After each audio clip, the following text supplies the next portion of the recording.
The stars outside the window glowed like cold embers in the darkness. Commander Elias Vorn stood at the observation deck of his shuttle, arms crossed, eyes fixed on the massive structure ahead, the Orion Assembly Station. It orbited a dead star at the edge of known space, a symbol of unity and fear. Here, wars were ended and sometimes quietly begun. The docking clamps locked in with a metallic thud. Vorn turned away from the view. His long coat swayed as he walked toward the exit ramp, boots echoing on the steel floor. Two uniformed aides met him at the bay, their faces blank, their movements practiced.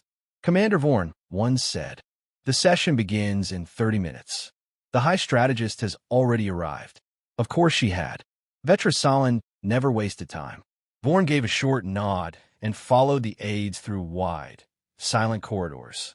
The walls were lined with glass panels that shimmered with alien text and diplomatic treaties. Flags of hundreds of worlds waved in still air. The assembly chamber stood at the heart of the station. It was circular, vast, and cold. Seats floated in hovering rings around a central speaking platform. Representatives of dozens of species already filled the air with low murmurs and digital whispers. Vorn stepped onto the floor, drawing the eyes of many. Some looked with sympathy, others with suspicion. Earth had always been difficult, too emotional, too unpredictable. He found his seat and activated the screen before him. The topic glowed in pale letters. Proposal 89 to 77. Classification of planet Earth as a Class W threat. A signal chimed. All sound faded. A floating figure moved to the center of the chamber. She was tall, pale, and still. Her eyes were silver mirrors. Her robe shimmered like ice under starlight. "Vetra Solin, members of the Orion Assembly," she began, voice calm and cold. "I come not with fear, but with logic. Earth's history speaks clearly. Wars, chaos, divided nations. Their progress is cosmetic. Underneath, the fire still burns. We must act before that fire spreads." Images appeared in the air. Riots, smoke, weapons. Some were old, some were fake, but they looked real enough. Von Rose slowly. His voice was quiet but strong. "Earth is not perfect, but we are changing. We've united our nations. We've stopped our wars. We've built peace, and we've built it with our own hands.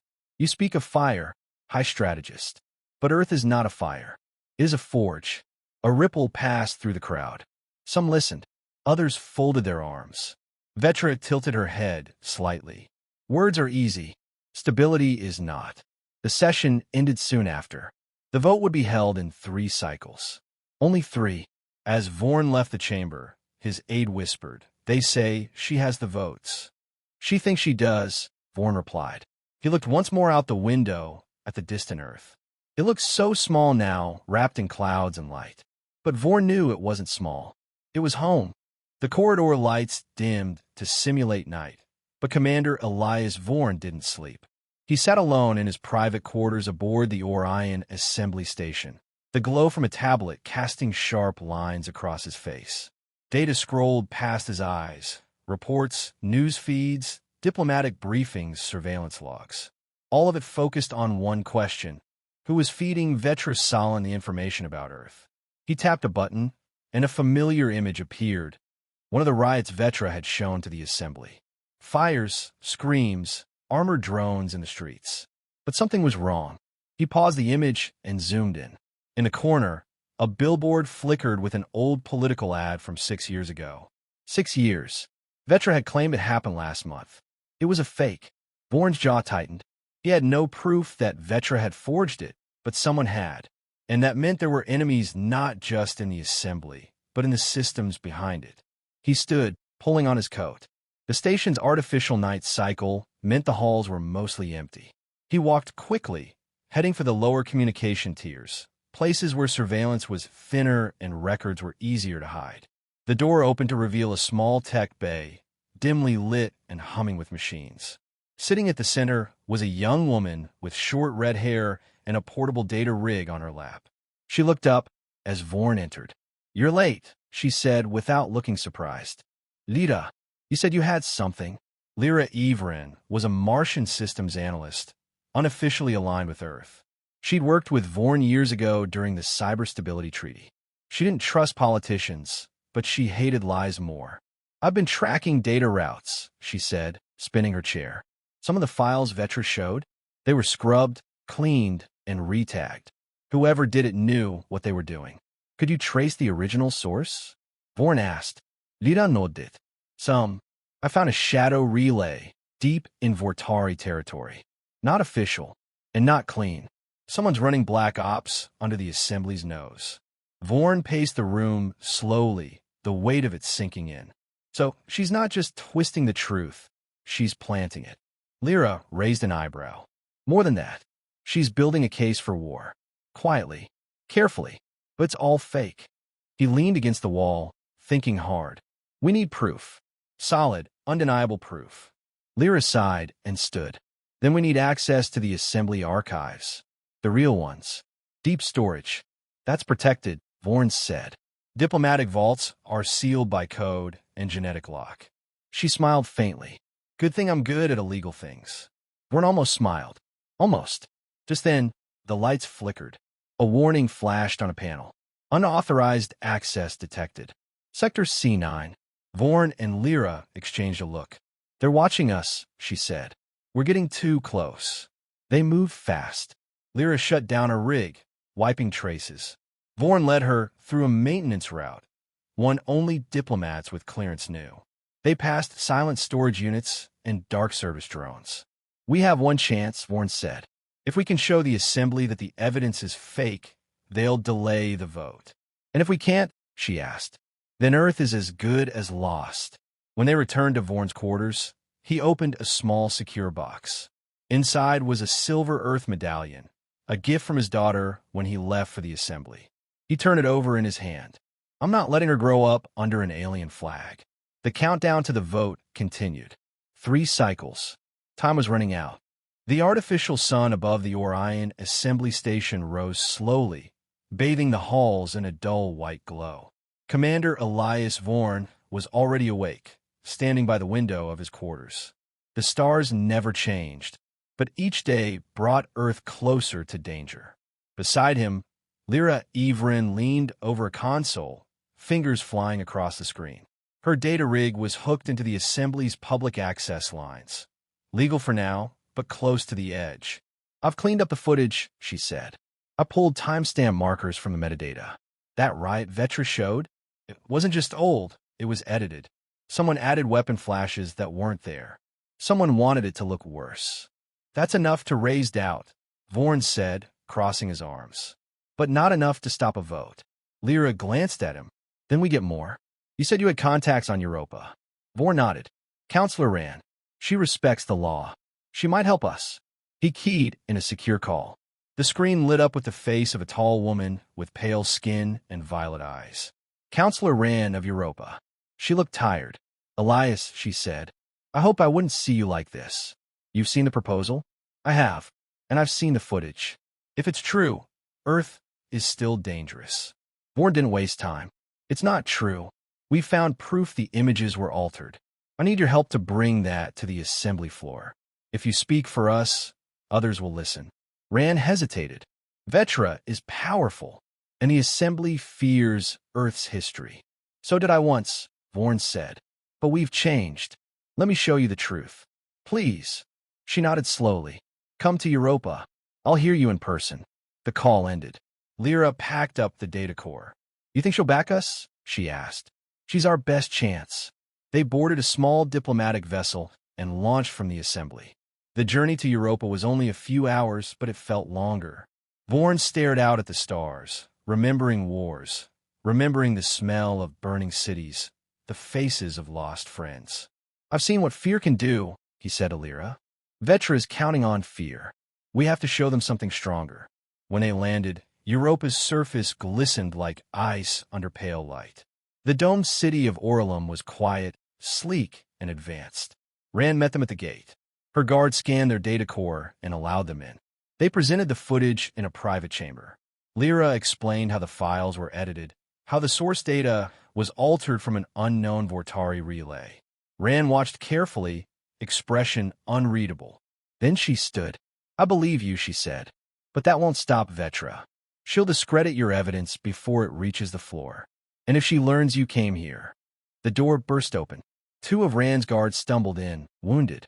She already knows, one gasped. Vortari agents. They're here. Gunfire echoed through the corridor. Vorn pulled Lyra behind console.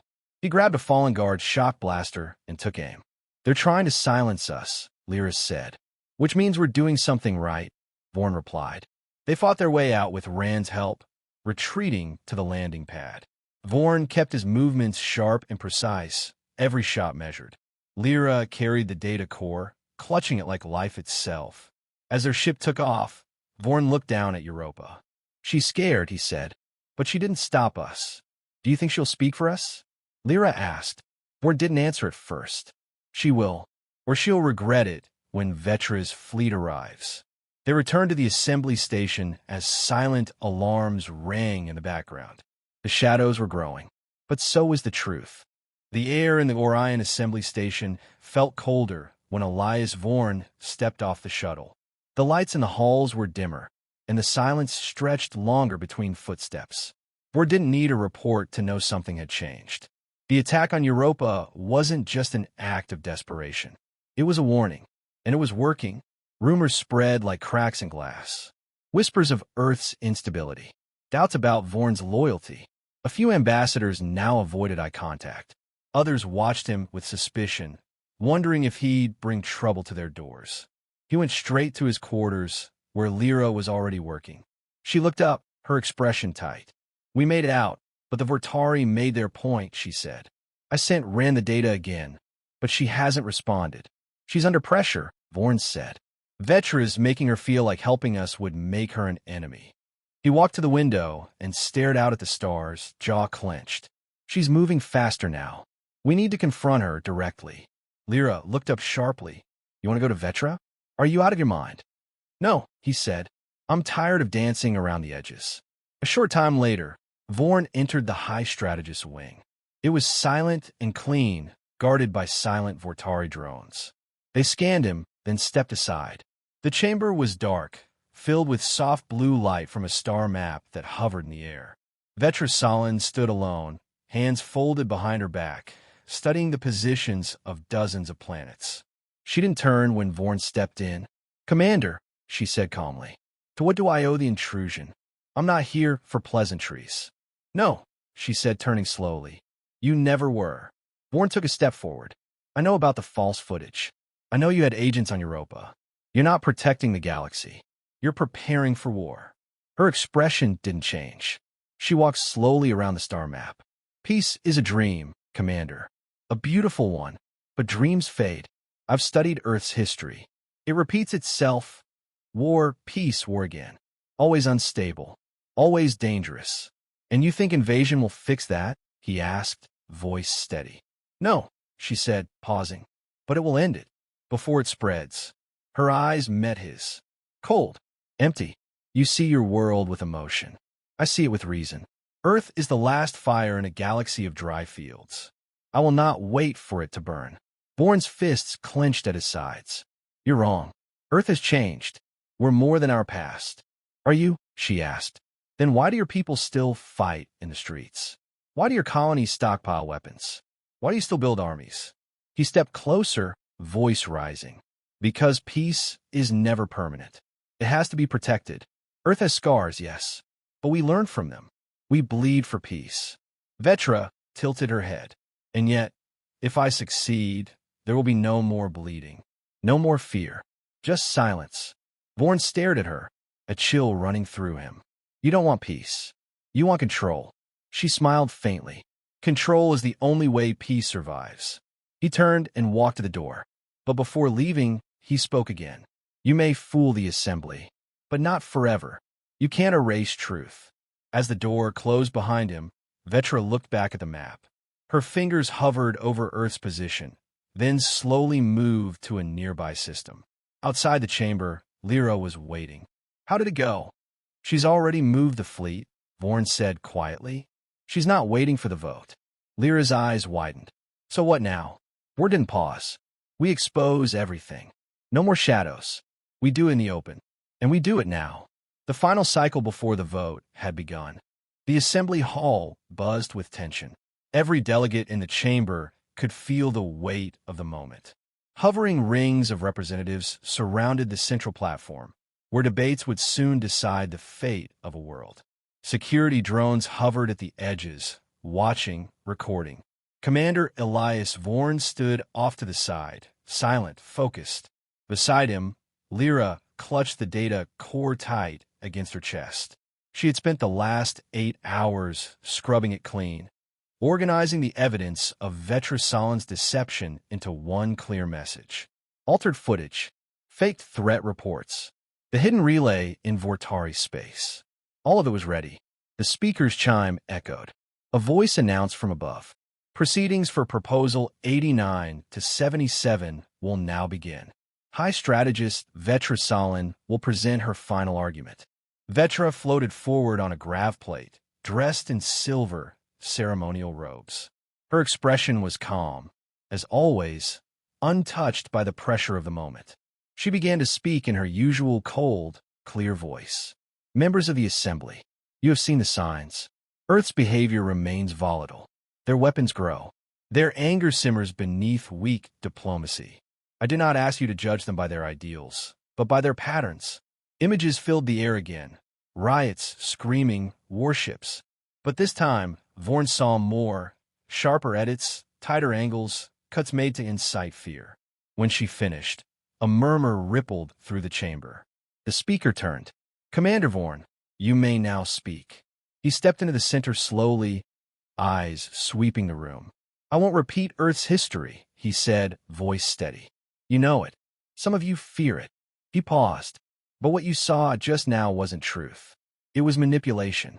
He nodded to Lyra. She connected the data core. The central display changed.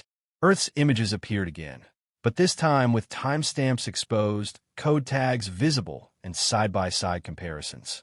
You've been shown footage from years ago, edited to look worse than it was. I found the relay that sent them, not from Earth, from deep inside Vortari space.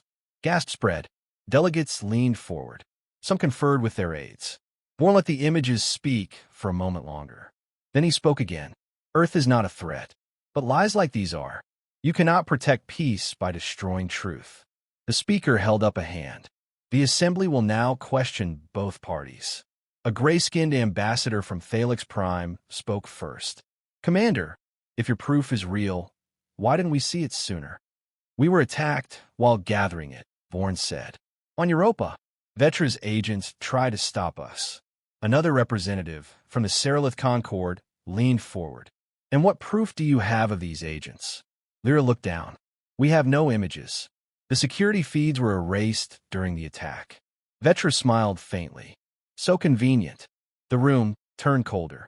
A third delegate stood, one of Vorn's few remaining supporters. Then what do we believe? One side has fear. The other has claims. We must vote. The vote was called. Lights dimmed. Each ambassador placed their hand on a sphere to cast their choice. Approve or deny Proposal 89 to 77. The fate of Earth hung in silence. Vorn stood perfectly still. The results lit up. Approved, 49%. Denied, 47%. Abstained, 4%. The motion was not passed, but neither was it blocked. The vote had failed to reach the required threshold to approve or reject. It was a tie of indecision. Vetra stepped forward. The assembly has chosen delay, but my fleet will not wait. The chamber exploded in argument. Vorn turned to the speaker. Then we speak not to the assembly, he said, voice firm. We speak to the galaxy. He walked out before anyone could stop him. Lyra followed, confused. What are you doing? We're done playing by the rules she controls, Vorn said. It's time the people, not just their leaders, see what's happening. Back in his quarters, he activated a hidden uplink, one designed for planetary broadcasts. Unauthorized. Dangerous. He looked into the camera. This is Commander Elias Vorn of Earth, he said. And this is the truth. The signal spread in seconds, across planets, across colonies, into homes and devices across the galaxy. A war of silence had just turned into a war of voices. The galaxy watched in silence. From the floating markets of Titan to the underground cities of Mars, from ocean domes on Kepler-9 to the high towers of Earth itself, screens flickered to life. The face of Commander Elias Vorn appeared, calm but determined, eyes steady with truth. "This is not about Earth," he said. "This is about fear, and what fear can do when it hides behind reason." His voice carried across systems. "For cycles now, you've been told that Earth is dangerous, that we are violent, unstable. But what you haven't been told is this. Those images shown to the Assembly, the riots, the wars, they were not just old. They were manipulated, edited by agents who do not seek peace, but power." The broadcast showed side-by-side footage, Vetra's version and the original. Dates, code markers, truth exposed in simple terms. Some want you to believe that peace can only come through control. But peace built on lies is no peace at all. Vorn looked into the camera, his voice lower now. "I was a soldier once. I saw war up close. I don't want to see it again. Not for Earth. Not for anyone." He paused. "I know we are not perfect, but we are trying. And that should matter. We ask only for the chance to keep building, not under threat, but with trust." He ended the transmission with 5 quiet words. "Please, let Earth stand free." Back on the Orion Assembly Station, chaos followed. The transmission had reached across the Assembly's firewall, something no one had done in decades. Delegates shouted. Security systems scrambled. Some called for Vorn's arrest. Others demanded an emergency session. But the people had already seen the truth. Messages poured in from civilian networks. Scientists, workers, pilots, even children. Small voices from across the stars calling for peace. Vorn stood in the assembly hall once again, this time without the cold protocol. His broadcast had forced the assembly to call a final vote, one not hidden behind security codes or private chambers. This time, it would be public. Every world would see it. The chamber was full. Vetra Solin stood at her post, quiet. No speech. No words. She knew the shift had begun. Vorn stepped to the center one last time. "You've all heard me," he said, "so I say no more. You must decide what kind of peace we want.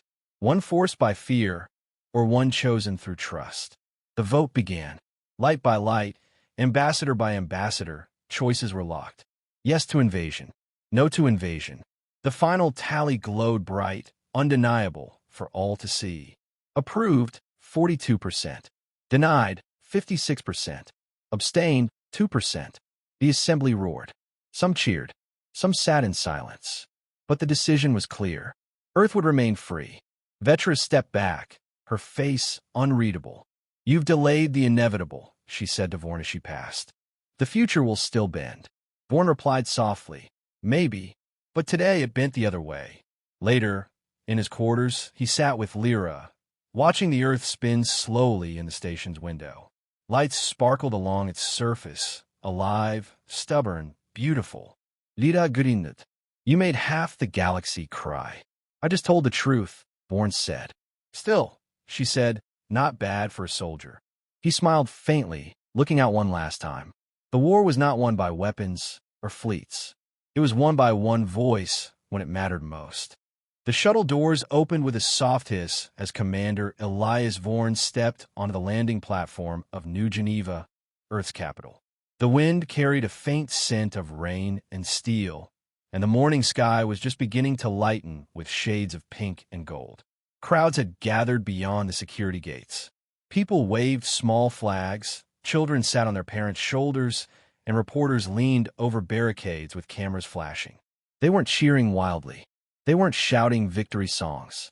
But their faces were full of something Vorn hadn't seen in years. Hope. He walked past them slowly, coat fluttering in the breeze. He nodded at a few familiar faces, old friends, former officers, delegates from allied colonies. No speeches, no ceremony, just a man coming home. Inside the United Earth Council building, a small group waited in the marble-floored chamber. President Holland, her aides, and a group of assembly observers sent to ensure the peace held steady. Holland stepped forward. "Welcome back, Elias," she said, her voice warm but tired. "You did more than we expected, more than most thought possible." "I only told the truth," Vorn said. "That's rare enough," she replied with a half-smile. They walked together through the halls. News feeds displayed the latest headlines. Assembly rejects Vortari proposal. Earth retains sovereignty. Commander Vorn's broadcast stirs galactic debate. In one room, a live poll showed rising support for interplanetary cooperation. Donations poured into Earth's education and science programs. Young voices from distant systems sent messages of peace. Something had shifted. Still, not everything was certain. Later that day, Vorn sat in a quiet garden on the edge of the city. Trees swayed gently in the wind. A small girl approached him with a nervous smile and held out a flower. "For saving Earth," she said. He took the flower gently. "Thank you." She ran back to her parents, who waved politely. Vorn stared at the petals, deep red like Martian sand, soft and living. A small thing, but real. Lyra found him there, sitting alone. She didn't speak right away. "They recalled Vetra," she said finally, sitting beside him. "The Vortari Council wants answers. She's been stripped of command." Vorn nodded slowly. "In her fleet." "Pull back," Lyra said. "Mostly. A few ships still linger near neutral space. Watching." "Let them watch," he said. "We have nothing to hide." The sun rose higher. Birds circled lazily overhead. "You going back?" she asked. "To the assembly?" Vorn looked at the sky. "No, not yet. Maybe never." "You've got the voice now," she said. "People listen. They should listen to each other," he said. "Not to one man." They sat in silence for a while. "You think peace will last?" Lyra asked. "No," Vorn said softly. "Not forever, but it will hold for a while. Because now the galaxy knows. Earth stood its ground, and we did it without firing a single shot." He stood and walked toward the edge of the garden, looking out over the city. The sun had fully risen now, casting a golden light across buildings, rivers, and streets full of people. "No alarms, no sirens, just a world at peace for now," he whispered to himself, just loud enough for the wind to carry the words. "Peace is not given, it's guarded." He walked on, calm and steady.